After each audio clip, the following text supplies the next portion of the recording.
Iraq की राजधानी Baghdad में ईरान ने किया है एक और बड़ा हमला और इस बार अमेरिकी विक्टोरिया बेस पर मिसाइल आकर गिरी है। ये देखिए आप, तस्वीर भी आपके सामने। मिसाइल गिरने के बाद लग गई वहां पर भीषण आग और विक्टोरिया बेस को बड़ा नुकसान पहुंचा है, इस बात का दावा भी।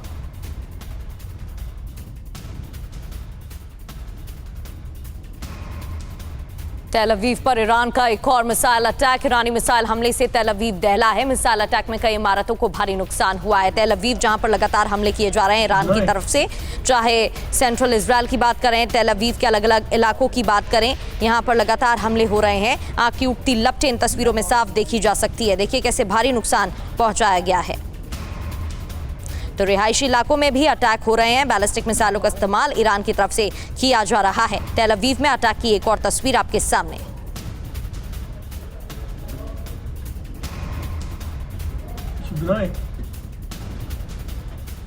और एक और बड़ी खबर, सेंट्रल इजराइल पर ईरान का बड़ा हमला हुआ। इजराइल के आसमान में ईरानी मिसाइल नजर आई है। एक के बाद एक कई मिसाइलों से हमला किया गया, कई मिसाइलों को इंटरसेप्ट करने का दावा किया गया। और सेंट्रल इजराइल में ईरान ने हमला किया है। सेंट्रल इजराइल में ईरानी क्लस्टर मिसाइल से हमले के बाद कई स्थानों पर धमाकों की आवाज सुनी गई है। कुछ तस्वीरें आपके सामने हैं। एक के बाद एक धमाके यहां पर हुए हैं और धमाकों की आवाज भी सुनी गई है। ईरानी क्लस्टर मिसाइलों का इस्तेमाल किया गया है हमलों के लिए।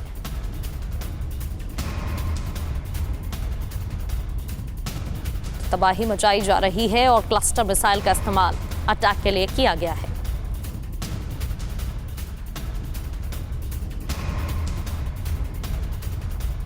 और एक और बड़ी खबर, सेंट्रल इजराइल में ईरान का हुआ है बड़ा हमला। ईरानी क्लस्टर मिसाइल से हमले को अंजाम दिया गया। इस हमले के बाद कई जगह सुने गए हैं धमाके। तस्वीर भी आपको दिखाते हैं।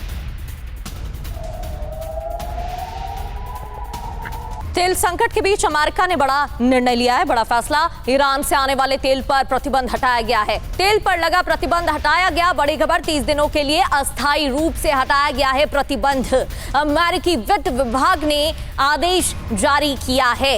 टीवी स्क्रीन पर आपको ये तस्वीर भी दिखा रहे हैं। 30 दिनों के लिए अस्थायी रूप से प्रतिबंध हटाया गया, आदेश जारी। तो ईरान से तेल खरीद पर अमेरिका ने प्रतिबंध को हटा दिया है। यह बहुत बड़ी राहत भी ईरान के लिए। लेकिन सवाल है कि अमेरिका ने ऐसा क्यों किया। लेकिन पहले आप खबर देखिए। अमेरिकी वित्त विभाग ने ईरानी तेल की खरीद पर प्रतिबंध हटाया है। जहाजों में लदे ईरान के तेल को खरीद की मंजूरी मिल गई है। 30 दिनों के लिए अस्थायी तौर पर ईरानी तेल को खरीद की छूट दी गई। प्रतिबंध हटाने से क्या फायदे होंगे, क्या रणनीति है और इससे क्या होने वाला है? लगभग 14 करोड़ बैरल तेल बाजार में उपलब्ध हो सकेगा। ईरान जंग के कारण तेल की बढ़ती कीमतों पर भी लगाम लगेगा।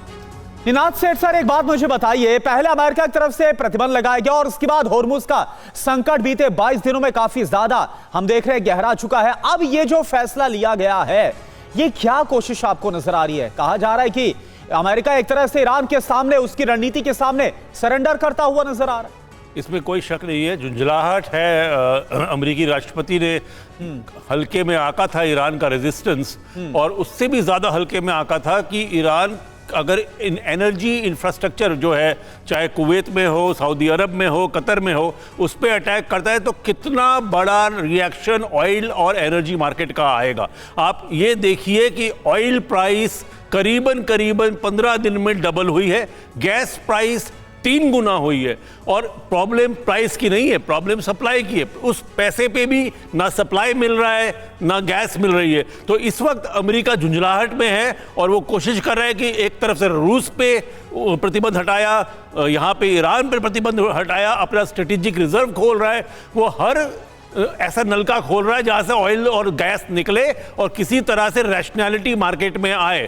पर रैशनैलिटी मार्केट में इसलिए नहीं आएगी कि मार्केट हमेशा फ्यूचर प्राइस करता है, और ईरान ने दिखा दिया है कि आज भी और कल भी अगर उस पर हमला होता है तो वो पूरी दुनिया की सांस रोक सकता है और एनर्जी वॉर में तब्दील करके। मेरे को लगता है ये झुंझलाहट का एक प्रतीक है अमेरिका का। इससे ज्यादा फर्क ऑयल प्राइस में नहीं पड़ेगा। फर्क तभी पड़ेगा जब ये वॉर थमती है।